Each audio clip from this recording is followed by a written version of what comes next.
think of so many things that we as people try to fill ourselves up. I mean, I was the type of guy that lived the life, I'll be happy when or if. And then I'd get my when or if, and then it continued to be the woulda, coulda, shoulda. So many of us are never present, which is our gift, because we live the woulda, coulda, shoulda life. I should have done that, and I've learned if I thoroughly do work a step 3, that I can live in foresight versus hindsight. Hindsight is when I'm sitting in handcuffs saying they were right. Foresight is really understanding that God has given us this privilege called a second 100,000 chance to get this thing right, and His grace sustains us, because you're never going to get it totally right. And the fact is that we've got to learn that you're going to make some mistakes. That's why AA teaches us that it's progress, not perfection.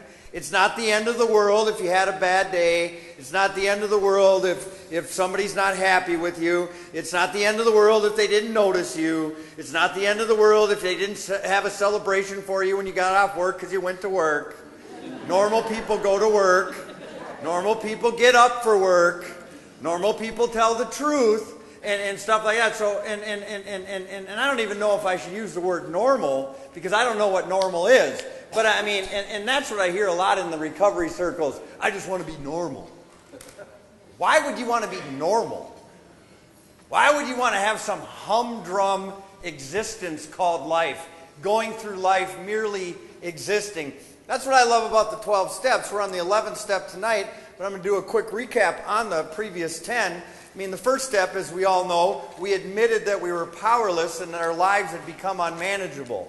See, if you were to ask Jeremy's mom, well, Jeremy's mom was trying to tell Jeremy that he had a problem, but up until Jeremy admitted that he was powerless, and, you know, isn't that something that the addict, the devil, can just put blinders over your eyes when you're in addiction? It's mass chaos, but you think it's all good. See, when you're in it, you don't see it. And I often say this too, that addicts either give themselves too much credit or they don't give themselves enough credit. I met with Sandy before the meeting. I said, Sandy, you've been clean and sober for 4 years. You do not give yourself enough credit. The courage, the drive, and the determination that it took to be sober for 4 years, you've got what it takes to go to the next level. You've got what it takes to overcome this life circumstance. God hasn't taken you this far not to take you further. So we need to admit that we were powerless and our lives had become unmanageable. But if it was just the first step, we'd be doomed. We wouldn't know where to turn. We wouldn't know what to do next. I mean, I know I'm powerless, so where do I get the power? The second step says that we came to believe. Well, a lot of us have a problem with God. A lot of us don't like religion. We feel as if God has failed us. We feel as if people that said they believed in God weren't who they really said they were, because they acted one way around godly people and they acted a different way around me. They told me that they loved me, but they abandoned me. So I don't know about this God thing, so it might take a while for me to come to believe that a power greater than myself could restore me to sanity. That's where we slip up too. We think the insanity is our circumstances. The insanity is what goes on between our two ears. It's the insanity of what goes on between our two ears that makes us drink, that entices us to do drugs and alcohol, act out sexually and all those things. We have to come to believe that a power greater than ourselves. If I could have done this in my own strength and my own power, I wouldn't have had to go through 11 treatments. I wouldn't have left my kids for crack cocaine. I wouldn't have flushed down my career. It didn't say in my high school yearbook where they say, well, what do you want to be when you grow up? I didn't say crack addict. But that's exactly what I was. That's exactly who I was. And that's exactly who I am, still in the flesh. And I know that, and that's a motivator for me. My crack addiction's the best thing that's ever happened to me. Without it, I guarantee you I would not be serving God. I'd still try to manage this whole thing by myself. So it's that coming to believe. First you come, then you come to, the fog lifts, then you come to believe. Well, how do you come to believe? A lot of us, again, have a problem with God. So we see other people in this room saying, how are they happy?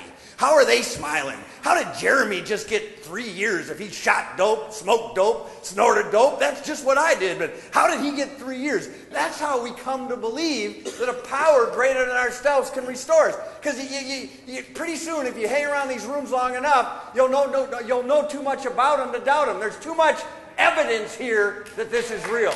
Let's give God the glory. I mean, Caleb's mom knew it. But Caleb didn't know it. Until Caleb came to believe, he had to know it for himself. Caleb couldn't do anything with his mom or his dad's faith. Caleb had to get his own faith. That's step 3. You make a decision to turn your will and your life over to the care of God as you understand Him. Well, we're not good at making decisions. We like to live in limbo. I was talking to my friend today. We get a high and an energy of not making decisions. So you can say you turn your will and your life over to the care of God as you understand Him, but actions speak louder than words. Just like I said about that brother who saw his sister here. That was action. He showed up. That's turning your will and your life over. And it might have been hard for him to mentally get here, but he overrode that and walked in the will of God. The will, your will is what you think about, what you feel. That's your will. That's internal. Your life is your behavior and your actions. So if you turn your will, your thought, over to God first, before you do it, you have to think it. See, so the will and the life over to the care of God is you understand it. Well, I don't understand God. How can I possibly understand God? Why would God make me an addict? God didn't make you an addict. He just birthed you with an extreme dependency that was designed to go towards Him, and you just went towards that. Being dependent, chemically overly dependent, is a gift. I'm a seeker. I like to seek things, but I sought all the wrong things, leading up to the 11th step. 4th step says made. Now that means we got to construct something. Made a fearless. That means that, okay, you were so tough on the streets, get tough in the rooms of recovery too. Take a look at yourself. And searching, well, we don't like to look at ourselves. We just like to search for dope. But search why you're afraid. Search why you're angry. Search why you did the things that you did and I did the things that I did. Made means I had to construct something. Like I say all the time, you can fake it the first 3 steps, but when your sponsor says, give me a 4th step, you got to write it down. That's why it takes you 2 years to do it. You're not used to doing things. You're used to faking it, just like me. So, but then the 5th step is admitted to God, to another human being, and ourselves, the exact nature of our wrongs. So we can't kitty corner. We can't fantasize and minimize. We got to be exact. Not my parents' wrong, my wrong. Why did I do what I did? 6th step says we're entirely ready. That means you got to be ready, man. You've already looked at your fears. You looked at your resentments. You looked at your assets and your liabilities if you're doing it the NA way. You're looking at all those things. And what happens with us is that, you know what? I'm not just sick and tired of being sick and tired. I'm sick of me. I'm sick of lying. I'm sick of manipulating. I'm sick of living a life of broken promises. I'm sick of being a dope fiend. Sick of me. I'm sick of me. And if I'm sick of me, most likely you're sick of me too. And then my life is sick. So I got to have God and become entirely ready to have God. I tried to be a good person. It didn't work. So I need the help of God. Well, I already got the help of God if I did a 3rd step. So I'm encouraged to have God remove these defects of character. 7th step means humbly ask God to remove our shortcomings. That was my life. I always came up short. And if you half-step these things, the AA book says that half measures avail is nothing. If you're doing this your way, your short is coming. And I'm tired of coming up short. I'm tired of coming up short. Now the 8th and 9th step, the 8th is talking about just the willingness to make amends. The 9th step, after you review the 8th step with your sponsor, because we're not known to have clear motives. So we'll go make amends with a motive. That's why you got to review these with your sponsor to make sure your motives are pure. And then you make direct amends wherever possible, except when to do so would injure them or others. So you don't know. Again, you're being guided by these things. Say guided. See, I need to be guided, even to this day, how blessed my life is today. I need to be guided. If you ask God to guide you, He will send somebody to guide you. I don't have a direct connect where I hear an audible voice of God saying, God, where should I go next? What should I do? Yeah, prayer and meditation, I hear from him, but God selects people like Jeremy said. Who's your Moses? In order to be a powerful leader, you've got to be a follower first. See, a lot of us don't like to follow because people that we followed before weren't men or women of integrity. But don't be so hard on them. You were the same way. And we hold everybody else hostage for the things that we did too. And when we go out of pocket, we expect immediate forgiveness, but God forbid if anybody crosses us, we're going to hold on to it. The 12 steps deal with all that. Then the 10th step says continued. Now, the word continued really isn't in our vocabulary. We do it while we have to. And we fail to recognize you don't have to do this, you get to do this. Go to Stillwater Prison tonight. They don't get to do this tonight. Go to the grave down on 42nd and Winnetka, 6 feet under. They don't get to do what you're doing. Gina's parents are here. She's dead because of an overdose. She doesn't get to be here tonight. So you don't got to do this. You get to do this. And if you think this is that bad, I'll still answer the collect call from prison. Then you wish you would have did it. And then the woulda, coulda, shoulda comes back into play. I don't want to live like that anymore. I lived it 20 years of my life. I don't want to be a punk anymore. I don't want to say one thing and another. I want to be a man that says when I'm going to pick up my kids, I show up 5 minutes early. Amen. How did I learn how to do those things? From you and God. But God uses people. In order to be a man, I had to see a man. If you want what they have, you will do what they do. The question is, do you have enough courage to do what they do? Do you have enough determination to do what they do? Do you have enough rigorous honesty to do what they do? Now the 11th step says sought through prayer and meditation. See, so many of us are seekers. So many of us are seekers. See, I'm a seeker. I love that song, The Seeker. Because, I seek things. I was a seeker. I was a tweaker. I was a geeker. I was a freaker. A lot of eeks. That's what I was, and I still am. I'm a seeker. I'm a seeker, but I got to be honest with myself to say that if what I'm seeking, is it going to fill me up? See, I could seek a new job. I could seek more money or whatever it is. Or if I seek God, do I have the faith to believe that he will fill me? It says sought through prayer and meditation.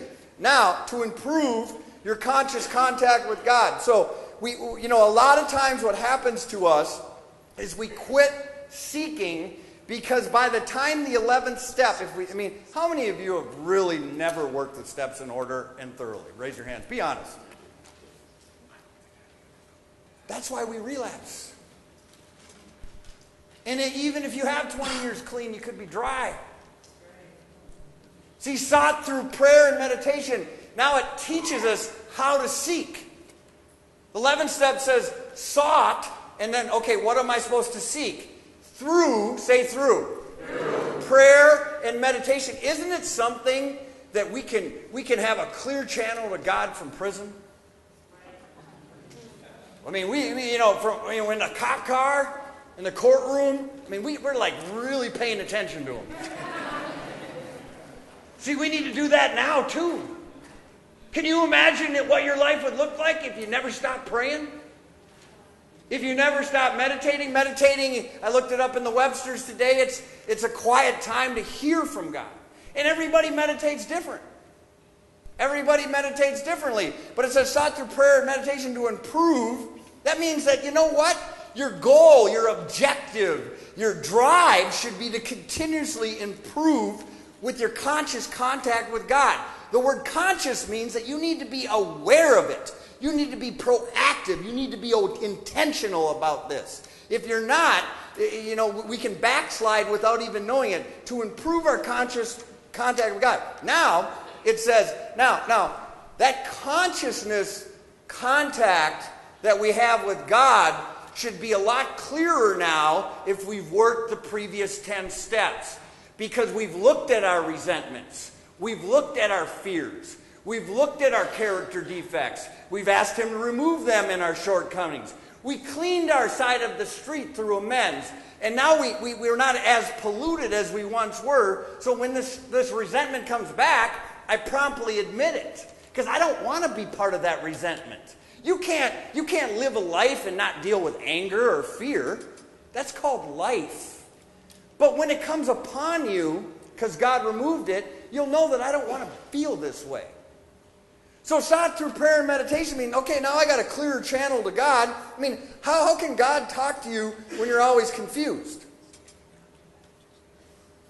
And mean and angry and resentful and full of fear, and your word doesn't mean anything, manipulating, dishonest, unworthy, all these things. So sought through prayer and meditation to improve. Say improve.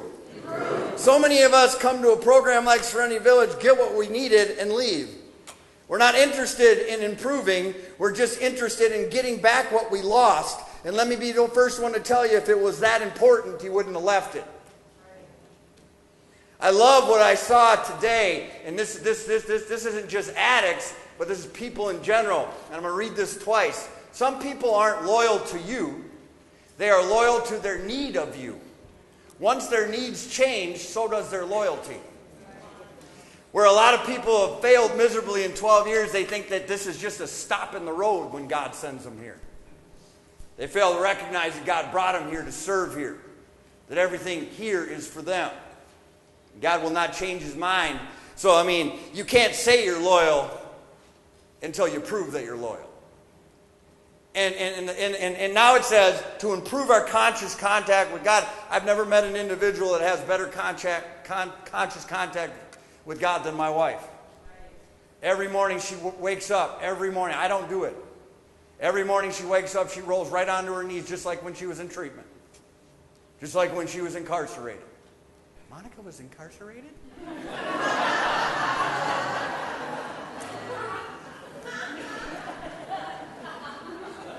See, that's that conscious contact that she has that is really admirable for a pastor like me. And I'm not going to sit there, I know how the devil, why aren't you doing it? I strive to do it.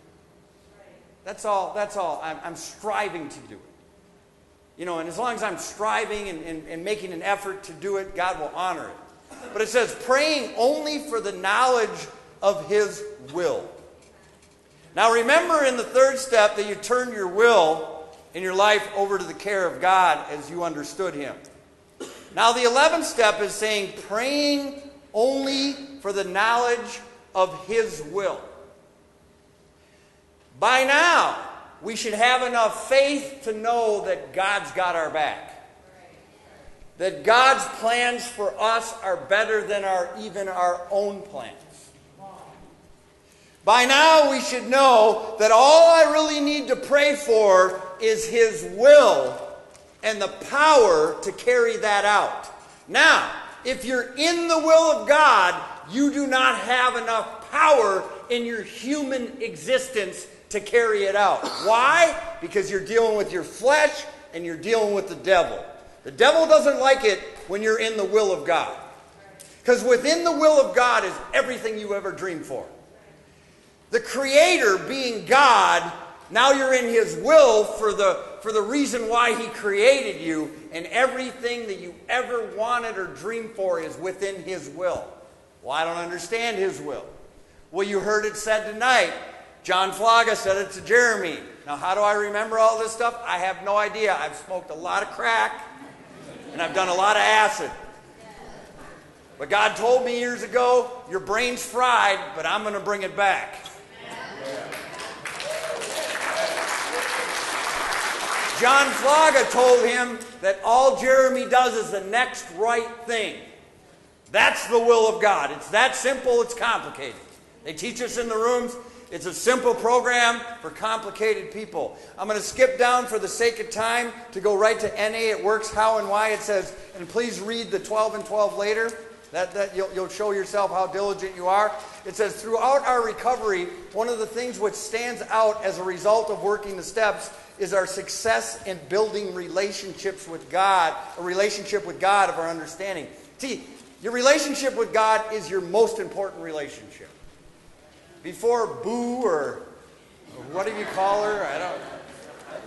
I mean, Jim or Jane or who knows, but God is your number one relationship. When I teach marriage class, I mean, obviously, God's got a sense of humor. I'm teaching marriage classes. All of my relationships in life were screwed up because I was in them. But what I tell the married couples, including my own marriage, is here's your individual lives, God being at the top of the triangle. The closer you get to God, the closer you get to each other. See, so the most important relationship we have is with God. And if your relationship with God is intact, the rest of your relationships will be intact. We continued by working the following steps, each of which were designed to clear away whatever barriers might stand between our higher power and ourselves. The barriers were steps 1 through 10. By now, those barriers should either have been removed or identified as barriers. It's up to God when He wants to remove it. And let me tell you, I don't have all my barriers removed, and quite frankly, the barriers that are still in my life bring me closer to God. What would you do if you had no problems? What would you do if all your circumstances were awesome? Would you seek God? You'd praise Him for a minute. But it's like, like it says here, as a result, we are open to receive a higher power, love, and guidance directly into our lives. It says we no longer shy away from spiritual growth because it's become so essential to maintaining peace of mind we found. Perhaps at the beginning of our recovery, we worked on the steps because we were in pain and afraid we would relapse if we didn't. And that's okay. But now it should be an automatic. It should be the fact that this is my life. I mean, I hear it, and I probably said it, and that's why I had to go through 11 treatments. You mean I got to work a program for the rest of my life? You mean I got to be sober forever? That's why somebody taught us it's a one-day-at-a-time gig. And that's biblical. The Bible says that you are supposed to die daily and take up your cross and follow Him. Either way you're going to have to suffer. I'd rather suffer for the right reasons that birth the right results than suffer like I did in my addiction that birthed consequences. See, we all have freedom of choice. I'll say it again. We all have freedom of choice, but the problem is we can't choose the consequence of that choice.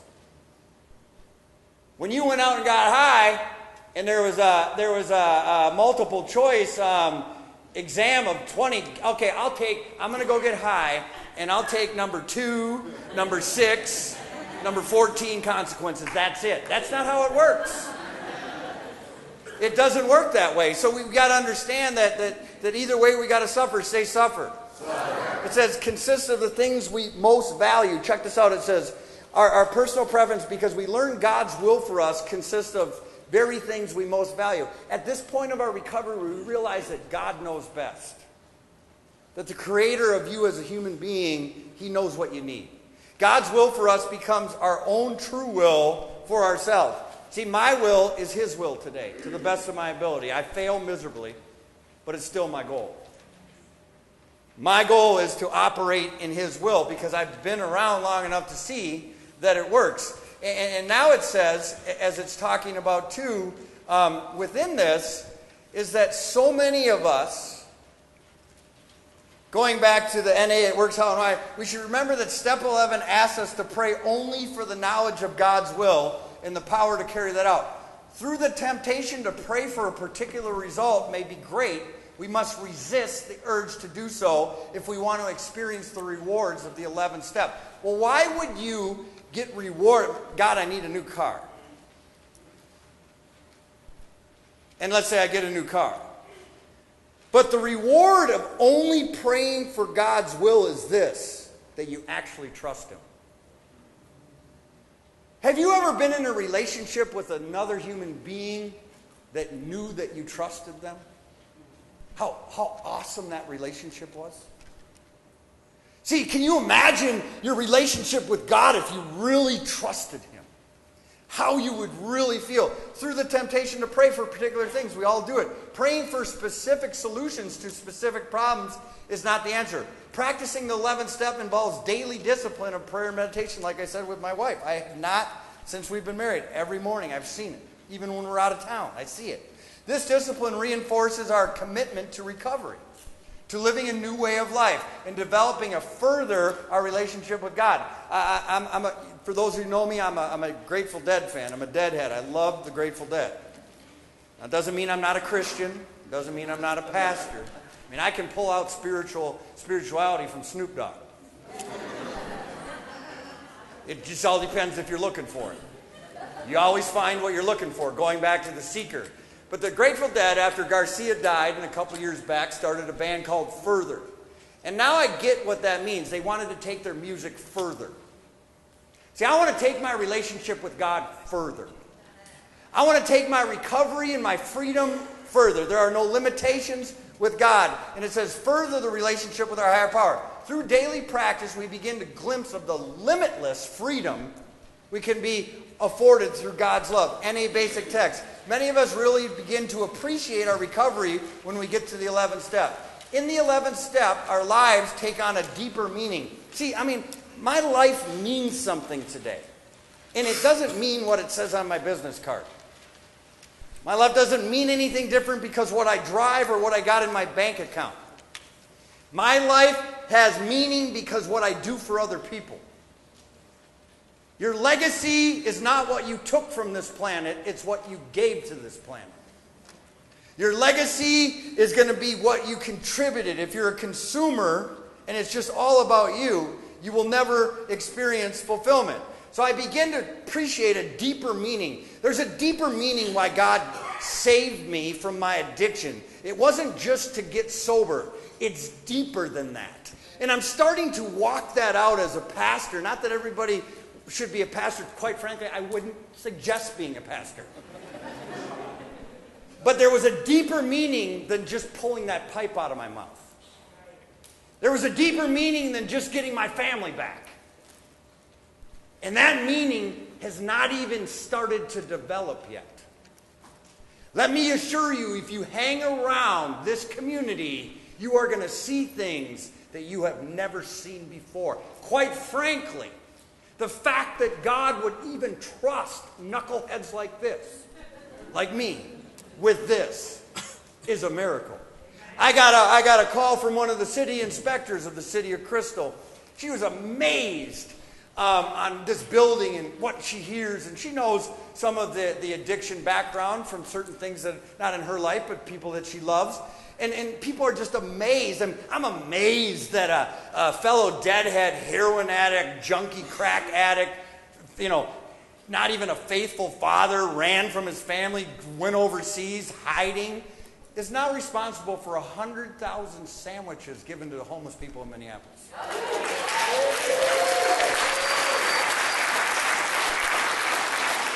I mean, you got it. People got to take notice when they see people like us doing good. It says God will not force his goodness on us, but he will give it to us if we can receive it. See, so many of us can't receive anything. I say, men in my group, I compliment them all the time. They cannot receive the compliment. I say thank you. Just try it. You're doing a great job. Tell me thank you for saying that to you. They can't do it. And if you can't receive a compliment, you're not going to be able to receive anything from God. Because clearly God has complimented you by saving you. Clearly there's something of value in you, or the devil wouldn't have tried to kill you. What's so valuable about you that the devil tried time and time again to take you off this planet, but yet you're still here? You're still here, and it's so important that we grasp that. It says we usually feel something is different the moment, but don't see the change in our lives till later. When you're in it, you don't see it. Most of us pray when we are hurting. We learn that if we pray regularly, we won't be hurting as often or as intensely. Some of the things that didn't work for us in the past might work today. Don't tell me AA doesn't work. Don't tell me NA doesn't work. Don't tell me GA doesn't work. You didn't work it. You didn't work it. I didn't work it. That's what I said. Well, I'm not going back to AA. It doesn't work. I didn't work it. I went in there and I lied. I never stayed afterwards to fellowship. I couldn't wait to get out of there. Until I got a sponsor that told me what time it was. I had a Moses that said, you're going to stay here and you're going to sweep. And you're going to get here 10 minutes early. And you are going to talk in group. I wanted to smack him in the face. But he saved my life. So the thing that's irritating you the most may be me. But usually the person that's irritating the most is the one who God sent. So yeah, I got to pick a sponsor that's perfect for me. Are you crazy? That's just like you? Somebody that's just like you is going to help you? That's not even wisdom. But what it's saying here, God will not force his agenda. Some of the things that didn't work in the past might work today. We take a fresh look at each day with an open mind. We know that if we pray for God's will, we will receive what's best for us. Truly, pray for God's will. God will send you a Moses, and the Moses will know what's best for you. Regardless of what we think, the knowledge is based on the belief and experience of other recovering addicts. So the thing that I want to encourage you guys is, people are watching you in this room. Can somebody get sober working your program? Can somebody get sober working your program? Anybody can get sober working the program. But can somebody get sober working your program? And it says, we learn to be careful of praying for specific things. We pray that God shows us his will, and then he will help us carry that out. In some cases, he makes his will so obvious to us. That's what often troubles me when we just got a bunch of new guys. It's like, well, you don't think God wouldn't put you here if he didn't want you here, and everything here he has for you. It's so obvious to everybody but you. Just like the first step. Your problem was so obvious to everybody but you. That's why God uses people and it says that we have little difficulty seeing it. In others, our egos and our self-centered, that we won't accept God's will for us without another struggle and surrender. Is it going to take another relapse for you to surrender? It did for me for many, many years. We find ourselves praying because it brings peace and restores our confidence and courage. When we first come to the program, we usually ask for a lot of things that seem important and are want. See, what we think is important has no importance. The only thing that is important is your relationship with God. If you have a relationship with God, God says in Matthew 6:33, if you put him first, he'll give you everything you need. And if you don't trust it, just try it. Just try to see if God is who he says he is. And I was talking to a wife today, and I'm like, I wish my husband could see the people that are doing the deal are truly happy.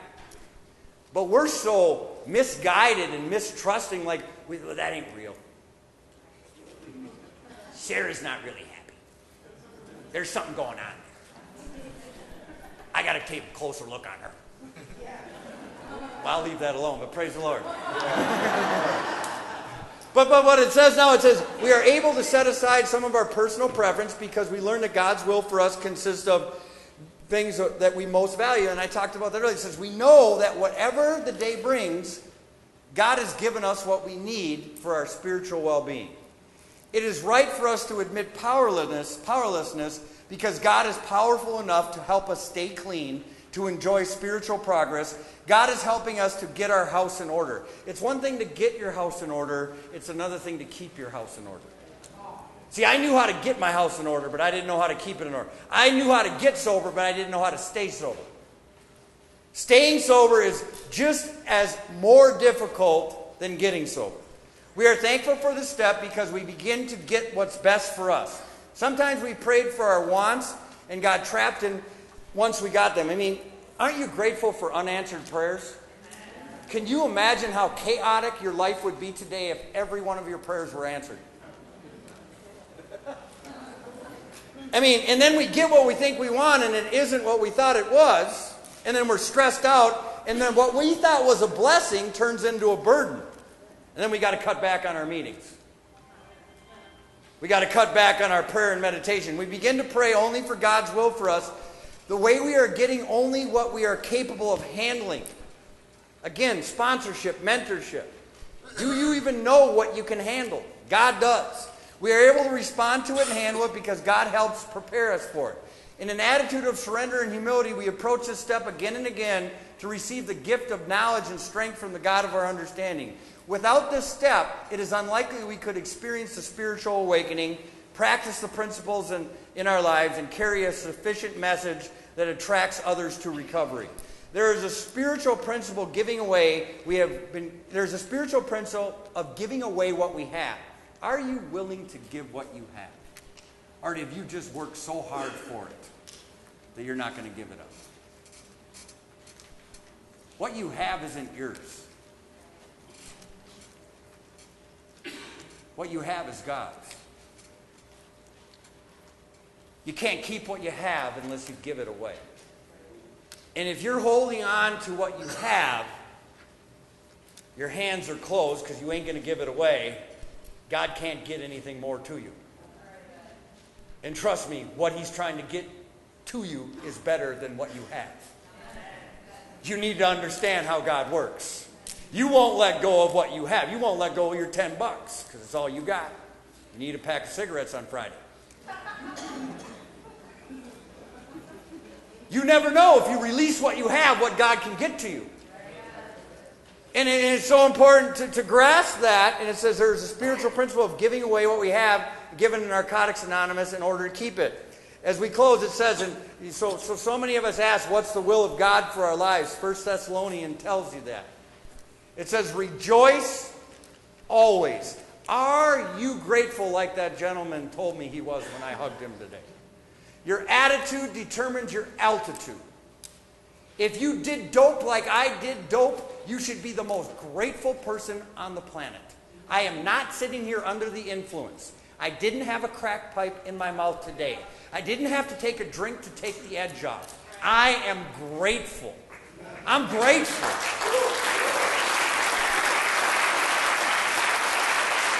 So that's one indicator of being in God's will. Rejoice always. The next thing, an indicator of being God's will, is pray continuously. Make sure that relationship is intact. I'm married, and if I go a whole week without saying a word to my wife, what kind of a relationship do I have? If I go a whole day without talking to her. Some of us lived in homes like that where no one talked. So pray continually. It says the third thing is give thanks in all circumstances, not for all circumstances. Many things happened to me today that I'm not thankful for, but I was thankful in them. Because those circumstances that weren't so good got me closer to God. It says, for this is God's will for you in Christ Jesus. I love you. God bless you.